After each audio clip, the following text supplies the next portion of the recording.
नमस्कार, आप देख रहे हैं IBC 24। मैं हूं आपके साथ विजय कुमार पंड्या। शुरुआत करेंगे न्यूज राउंडअप की, जहां कृषि कानून के खिलाफ 69 दिन से प्रदर्शन कर रहे किसानों ने 6 फरवरी को भारत बंद का ऐलान किया है। इस दिन दोपहर 12 बजे से 3 बजे तक किसान सड़क पर उतरकर ट्रैफिक रोकेंगे। देश के सभी नेशनल और स्टेट हाईवे को ब्लॉक करने का ऐलान किया गया है। प्रदर्शनकारी दिल्ली में ना घुस पाए, इसके लिए भी पुलिस कई जतन कर रही है। सिंधु टिकरी बॉर्डर पर बैरिकेडिंग की जा रही है। दिल्ली हरियाणा को जोड़ने वाले सिंधु से 4 लेयर की बैरिकेडिंग के साथ सीमेंट के अवरोधक की लोहे की छड़ें लगाई जा रही है। किसान अगर नुकीले सरिये पार करके दिल्ली में घुसने की कोशिश करेंगे तो कीलों की वजह से गाड़ी पंचर हो जाएगी। और इधर कृषि कानूनों पर संसद में जोरदार हंगामे के बाद कृषि मंत्री नरेंद्र सिंह तोमर ने कहा कि सरकार सदन के अंदर या बाहर किसानों से जुड़े हर मुद्दे पर चर्चा के लिए तैयार है। वहीं गाजीपुर बॉर्डर पर बैठे भारतीय किसान यूनियन के नेता राकेश टिकैत ने कहा कि हमारा नारा है कानून वापसी नहीं तो घर वापसी नहीं। दिल्ली बॉर्डर पर दीवार बनाने पर कांग्रेस सांसद राहुल गांधी ने सरकार पर निशाना साधते हुए ट्वीट किया कि पुल बनाइए, दीवारें नहीं। ये आंदोलन रोटी कैद ना हो, ये आंदोलन उसका है। ये किलेबंदी करी जा रही है, राजा के द्वारा किलेबंदी है। ये अनाज को इकट्ठा करने की किलाबंदी है। आपके सामने आ गया। ये आंदोलन अक्टूबर और नवंबर तक चलेगा। तैयारी हमें अक्टूबर और नवंबर तक ही करनी है। कृषि कानूनों के खिलाफ 69 दिन से प्रदर्शन कर रहे किसानों ने 6 फरवरी को भारत बंद का ऐलान किया है। इस दिन दोपहर 12 बजे से 3 बजे तक किसान सड़क पर उतरकर ट्रैफिक जाम करेंगे।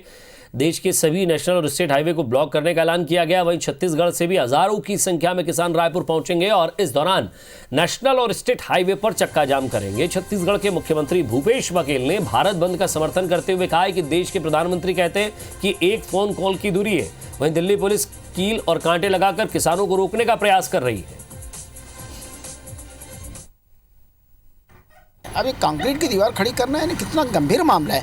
आप क्या घेर देना चाहते हैं किसानों को? आप खुली जेल बनाना चाहते हैं? क्या चाहते हैं? तो इसलिए किसान नेताओं ने कल तय किया कि अब पूरे देश में चक्का जाम किया जाए, ताकि केंद्र सरकार अब तो जागे कि किसानों की ताकत कहीं ज़्यादा बड़ी है। सरकार आखिरकार किसानों से मिलकर बनी है सरकार, तो सरकार कम से कम किसानों के सामने इस तरह का व्यवहार तो ना करे जिससे कि किसानों को अपना सब कुछ छोड़कर सड़क पर जाना पड़ जाए। सरकार कम से कम किसानों के सामने इस तरह का व्यवहार तो ना करे जिससे कि किसानों को अपना सब कुछ छोड़कर सड़क पर जाना पड़ जाए। भारत सरकार, प्रधानमंत्री कहते हैं कि एक फोन कॉल की दूरी है। दूसरी तरफ इतने कांटेदार और कील गड़ा के किसानों को रोकने की व्यवस्था की जा रही है दिल्ली पुलिस के द्वारा। तो दोनों बात तो विरोधाभास है और 6 तारीख को जो बंद का आह्वान किया, हमारा पूरा समर्थन है। छत्तीसगढ़ से सेंट्रल पूल में चावल उठाव की अनुमति के इस मामले में चर्चा करने के लिए खाद्य मंत्री अमरजीत भगत ने केंद्रीय मंत्री पीयूष गोयल से मिलने का समय मांगा है। केंद्रीय मंत्री से मिलकर सेंट्रल पूल में 60 लाख मीट्रिक टन चावल उठाव की अनुमति देने की मांग करेंगे। अमरजीत भगत ने कहा है कि जरूरत पड़ी तो प्रधानमंत्री से भी मुलाकात करके अपनी बात रखेंगे। उन्होंने कहा कि धान मुख्य फसल है, इसे देखते हुए 60 लाख मीट्रिक टन चावल उठाव की अनुमति मिलनी चाहिए।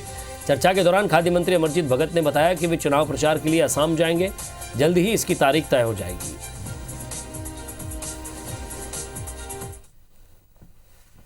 लोग लगातार प्रयासरत हैं और हम उम्मीद कर रहे हैं कि हमारी बात मानी जाएगी और हमारे पास तर्क है, लॉजिक है कि नक्सल प्रभावित स्टेट है और इनके साथ आपको इनकी बात सुननी चाहिए और इनका जो सेंट्रल पूल में चावल जमा करने का, धान खरीदी 100% करने का जो हमारा मांग है उसको पूरा किया जाना चाहिए। छत्तीसगढ़ सरकार जो है वो और छत्तीसगढ़ की कांग्रेस पार्टी कूप मंडूक हो गई है, उसको कुछ दिखता नहीं है।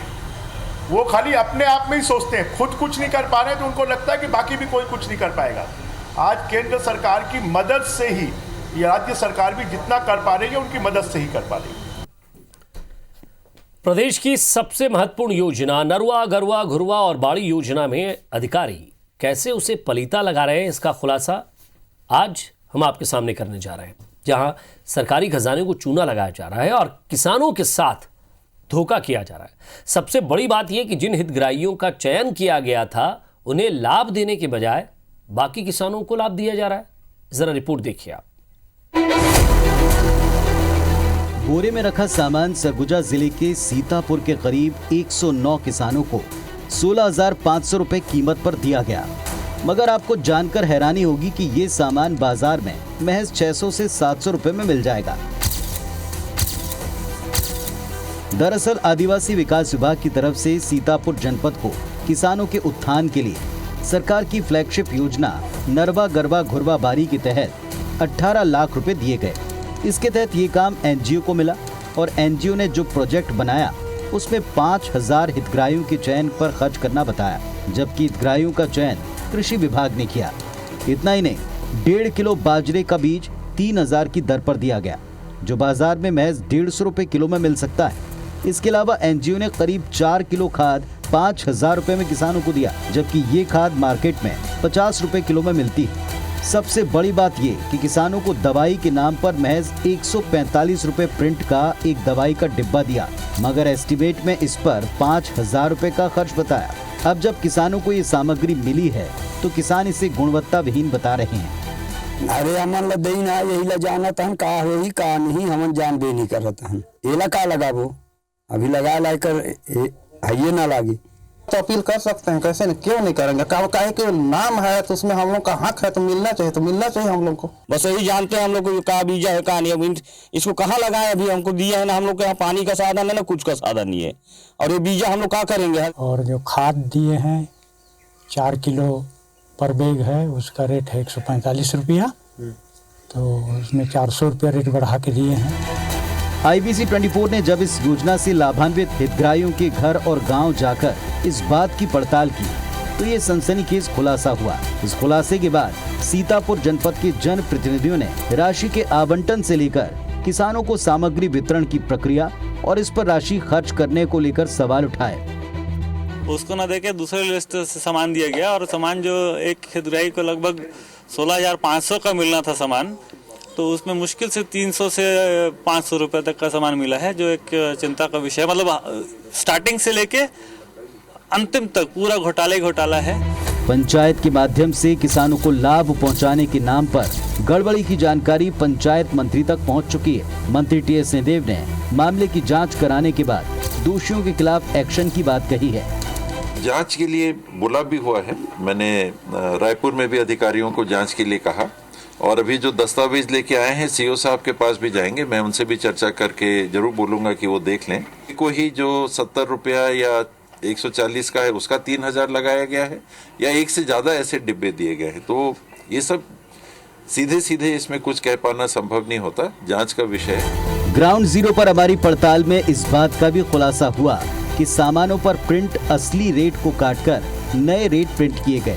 साथ ही ऐसी गड़बड़ी केवल सीतापुर जनपद में ही नहीं बल्कि जिले की सभी 7 जनपदों में ऐसा किए जाने की आशंका है। अब देखना होगा कि इस बड़ी गड़बड़ी के उजागर होने के बाद दोषियों पर कब और क्या कार्रवाई होती है। अभिषेक सोनी, IBC 24, अंबिकापुर। और छत्तीसगढ़ में इन दिनों बीजेपी और कांग्रेस संगठन में प्रभारियों की सक्रियता का मुद्दा छाया हुआ है। प्रभारियों की सक्रियता से कार्यकर्ता और संगठन को कितना लाभ होने वाला है ये आने वाला वक्त बताएगा, लेकिन इस वक्त बीजेपी प्रभारी की सक्रियता के आगे कांग्रेस प्रभारी की सक्रियता कम आंकी जा रही है।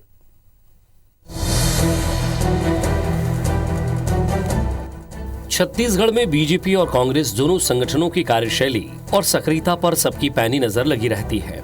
छत्तीसगढ़ बीजेपी प्रभारी डी पुरंदेश्वरी इन दिनों एक्शन मोड में है। छत्तीसगढ़ का लगातार दौरा, पदाधिकारियों की बैठक और नेताओं की नब्ज टटोलने का काम वे लगातार कर रही हैं।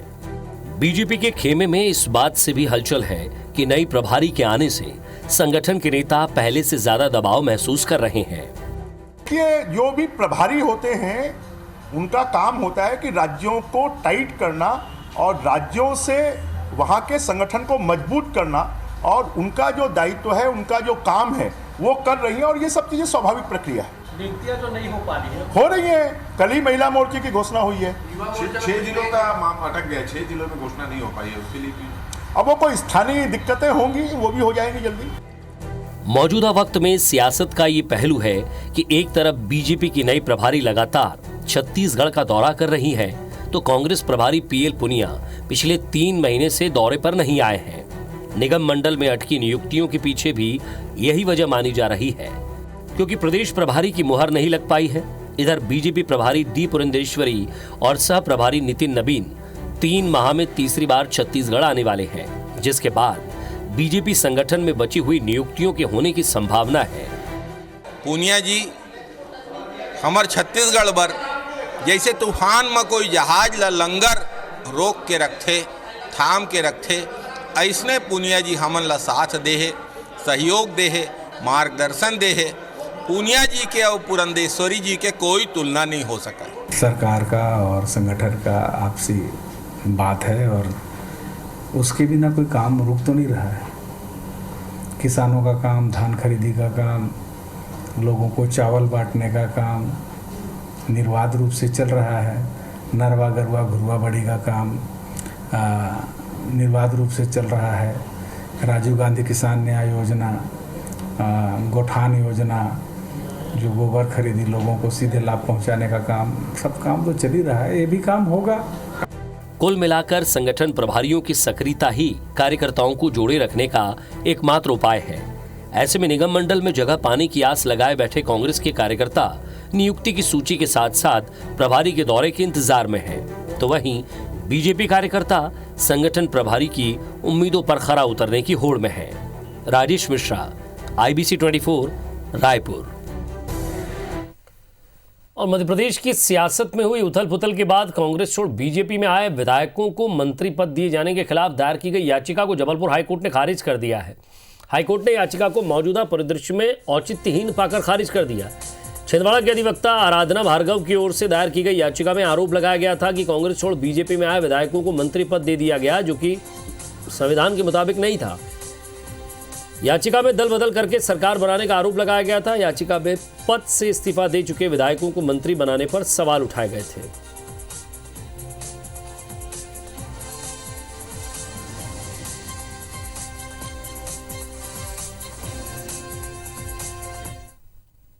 इनको मंत्री पद से हटाया जाए, ये मांग की गई थी। और दूसरी मांग ये की गई थी, दल बदल के तहत किए गए, सरकार ने दल बदल को प्रोत्साहन दिया है, इसलिए सरकार को भी बर्खास्त किया जाए, इस तरीके की मांग की गई थी। हालांकि संज्ञान में लाया गया कि वो 17 विधायक जो त्यागपत्र दिया था, पुनः चुनाव लड़के चुनाव जीत चुके हैं और पुनः शपथ लेके मंत्री बन चुके हैं। तब न्यायालय का मत ये था कि जब चूंकि अब वो पुनः चुनाव जीत के आ गए हैं, इसलिए वो मंत्री बन गए, तो ये याचिका जो है औचित्यहीन हो गई है। छत्तीसगढ़ राज्य विद्युत नियामक आयोग ने बिजली के टैरिफ तय करने वाले उपभोक्ताओं के सुझाव और आपत्ति उनसे मंगाई है। दरअसल छत्तीसगढ़ राज्य बिजली वितरण कंपनी के आयोग ने उनके पास नए साल का टैरिफ पिटीशन दाखिल किया है। इसमें इस साल करीब 2000 करोड़ रुपए का फायदा बताया गया है। साथ ही पिछले 2 सालों के करीब 6000 करोड़ रुपए के नुकसान को उस फायदे में एडजस्ट करने की अपील की है। बिजली वितरण कंपनी के पिटीशन पर सुझाव और आपत्ति मंगाए गए हैं, जिसके आधार पर 25 और 26 फरवरी को जन सुनवाई की जाएगी।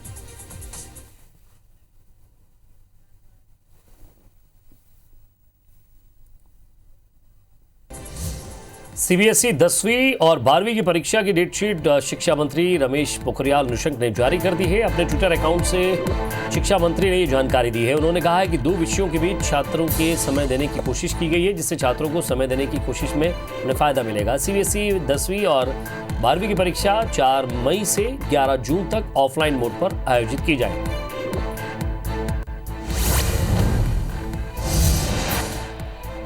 दिल्ली में आज केंद्रीय कोयला मंत्री प्रहलाद जोशी से सांसद संतोष पांडे ने मुलाकात की है। सांसद ने चिरमिरी से हल्दीबाड़ी की घटना की जानकारी दी और लोगों को विस्थापित करने की मांग की है। उधर कोयला मंत्री ने अधिकारियों से मामले की पूरी जानकारी ली।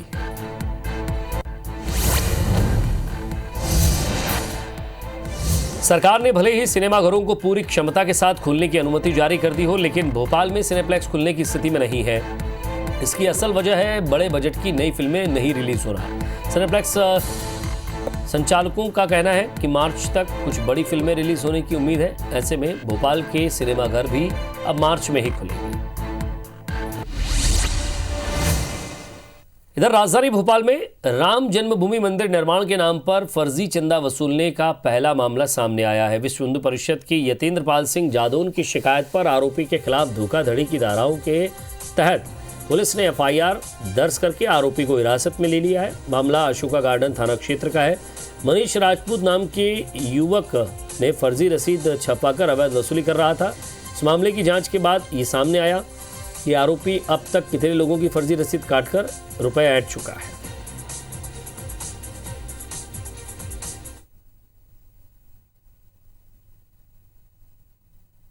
जब हमारी टोली वहाँ गई उस क्षेत्र की, तो उन्होंने आग्रह किया, तो बोले भैया हमने तो अभी रसीद कटवाई है।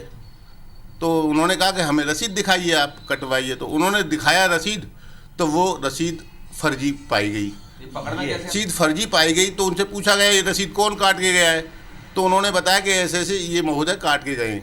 राम जन्मभूमि ट्रस्ट ने इस तरह के किसी व्यक्ति को अधिकृत नहीं किया है, जिस पर से यतेंद्र पाल सिंह जादौन जो कि बीएचपी के पदाधिकारी हैं, उनकी शिकायत पर धारा 420 बादावी का केस आरोपी मनीष राजपूत के विरुद्ध पंजीबद्ध कर विवेचना में लिया गया है। छत्तीसगढ़ में फ्रॉड की घटनाएं नहीं रुक रही हैं। ठग लगातार इस तरह की वारदातों को अंजाम दे रहे हैं। प्रदेश में ऐसी ही 3 घटनाएं देखने को मिली है। बस्तर पुलिस ने फेसबुक के माध्यम से फ्रेंडशिप कर ठगने वाले नेपाली मूल के 3 आरोपियों को गिरफ्तार किया। आरोपियों ने गिफ्ट भेजने और कस्टम ड्यूटी के नाम पर किश्तों में कुल 27,75,700 रुपये पार कर दिए। ठगी का शिकार होने पर युवक ने बोधघाट थाने में आरोपियों के विरुद्ध मामला दर्ज कराया है। दूसरी ओर धमतरी में एफसीआई में नौकरी लगाने के नाम पर 2 लोगों से 7 लाख की ठगी करने का मामला सामने आया है। कोतवाली पुलिस आरोपी के खिलाफ धोखाधड़ी का मामला दर्ज कर जांच में जुटी है। तीसरी घटना रायपुर की है, जहां बीते दिनों साइबर ठगी के आरोपी नाइजीरियन युवक को पुलिस ने दिल्ली से गिरफ्तार किया। आरोपी ने गिफ्ट भेजने और कस्टम ड्यूटी के नाम पर महिला से करीब 5 लाख रुपए ठग लिए। पुलिस आरोपी को ट्रांजिट रिमांड पर रायपुर लाई है।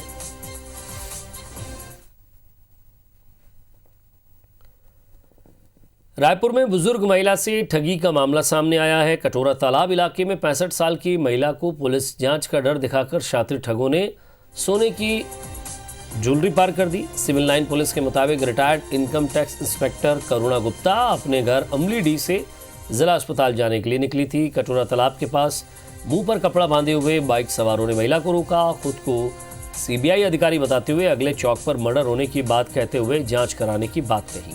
महिला युवकों के झांसे में आ गई और गले में पहना हार और हाथ में पहनी अंगूठी उतारकर पर्स में रखने लगी। बदमाशों ने पर्स को स्कूटी की डिक्की में डालने के बहाने ज्वेलरी निकाल ली और पीड़िता को चकमा देकर फरार हो गए। महिला जब घर पहुंचकर पर्स उसने खुला तो अपने साथ हुई ठगी का एहसास हुआ।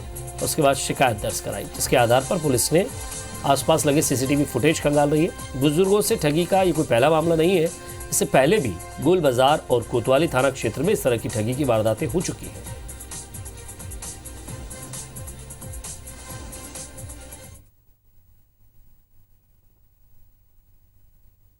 मैडम को रोका और उसने बताया कि मैं सीबीआई से हूँ कि मैडम आप जो अपने गले में चैन पहनी और अंगूठी पहनी है, इसको आप उतार के हम लोग को दे दीजिए और हम आपका सुरक्षित रख लेते हैं। चैन और अंगूठी उसी पर्स में उसने रखा, ऐसा मैडम का कहना है। उसके बाद जब मैडम घर गई तो उन्होंने पाया कि जो अंगूठी और चैन था उनका वो उस बैग में नहीं था। और पुलिस द्वारा विवेचना की जा रही है। आसपास के जितने भी सीसी कैमरे वगैरह हैं सबको हम लोग चेक कर रहे हैं। कोरबा के लेमरू इलाके में एक ही परिवार के 3 लोगों की बेरहमी से हत्या कर दी गई। पुलिस ने कुछ संदेहियों को हिरासत में लिया है और उनसे लगातार पूछताछ कर रही है। पुलिस के मुताबिक लेमरू के देवपहली गांव में रहने वाले झकड़ी उर्फ राम पहाड़ी कोरवा अपने पूरे परिवार के साथ संतोराम के यहाँ काम कर रहा था, लेकिन पिछले 29 जनवरी को संतोराम ने काम नहीं होने की बात कही और सभी को जाने के लिए कह दिया। इसके बाद झकड़ी अपनी 16 साल की बेटी और नातिन के साथ संतोराम की गाड़ी में बैठकर निकले, जबकि उसकी पत्नी और 1.5 साल का बेटा एक अन्य बाइक पर सवार होकर गांव चले गए। लेकिन इसके बाद दूसरे दिन कोसगई के जंगल में झकड़ीराम और उसकी बेटी के साथ नातिन सत्यवती की बेरहमी से हत्या कर लाश फेंक दी गई। पुलिस ने संतोराम समेत 6 अन्य लोगों को हिरासत में लिया है और उनसे पूछताछ कर रही है। फिलहाल हत्या के कारणों का पता नहीं चल पाया है।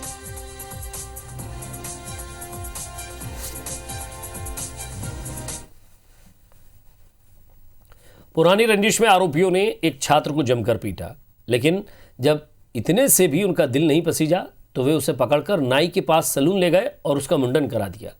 अब पीड़ित के साथ हुई घटना और इस शर्मनाक घटना का वीडियो वायरल कर दिया गया। घटना सरगुजा के गांधीनगर थाना क्षेत्र की है। सीतापुर का एक युवक अंबिकापुर के गांधीनगर में अपने दोस्तों के यहाँ असाइनमेंट लिखने आया था। जहां कुछ युवकों ने उसके साथ पुरानी रंजिश को लेकर मारपीट की, फिर नाई के पास ले जाकर उसके बाल कटवा दिए। पीड़ित का कहना है कि इस दौरान उसका वीडियो भी बनाया गया, जिसे सोशल मीडिया पर वायरल किया जा रहा है। पुलिस ने आरोपियों के खिलाफ FIR दर्ज कर ली है, लेकिन पुलिस का कहना है कि उन्हें ऐसा कोई वायरल वीडियो नहीं मिला है। लगे और बोलने लगे, अगर तू कहीं मुंह खोला या केस किया तो तुझे जान से मार देंगे। ऐसी कहते हुए फैशन गैलेक्सी पार्लर गांधीनगर का लेकर गए और वहाँ मेरा मुंडन कराते टाइम वीडियो बनाए और वहाँ मेरा घोर अपमान किए। उसके बाद मैं वहाँ से निकला और गांधीनगर थाना गया। उसके बाद FIR किया। लड़कों के द्वारा उसके साथ मारपीट की गई और उसके सिर के बाल को नाई के यहाँ ले जाकर कटवा दिया गया था पूरा। उस आधार पे रिपोर्ट पर से 452, 442, 147, 148 और 294 IPC की अपराध दर्ज कर विवेचना में लिया गया है। रायपुर नगर निगम के कर्मचारियों की लापरवाही से इंदिरा गांधी वार्ड की बस्तियों में पानी भर गया है। जानकारी के मुताबिक निगम की पानी की टंकी के पास वाल्व खराब हो गया था। इसे बदलने के लिए ओवरहेड टैंक के पानी को खाली करना था। इसके लिए निगम कर्मचारी ने वाल्व को धीरे धीरे खोलने की एक जगह एक साथ खोल दिया, जिसके कारण वाल्व फट गया और पानी इलाके की बस्तियों में घुसने लगा। देखते देखते कई घरों में पानी घुस गया। यही नहीं, टंकी में बनाई गई बाउंड्री वॉल भी गिर गई।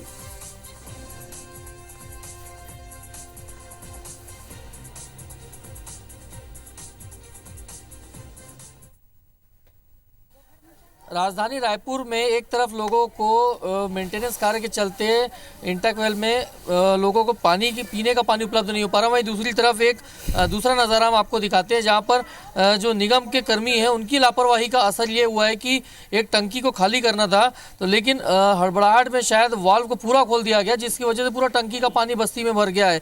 तस्वीरों में देख सकते हैं दीवार थी वो भी यहाँ पे गिर गई है, पूरे बस्तियों में पानी भरा है। यहाँ के इंदिरा गांधी वार्ड के पार्षद सुरेश जी हमारे साथ हैं। क्या स्थिति है, कहाँ लापरवाही देखने को मिली आपको लगता है?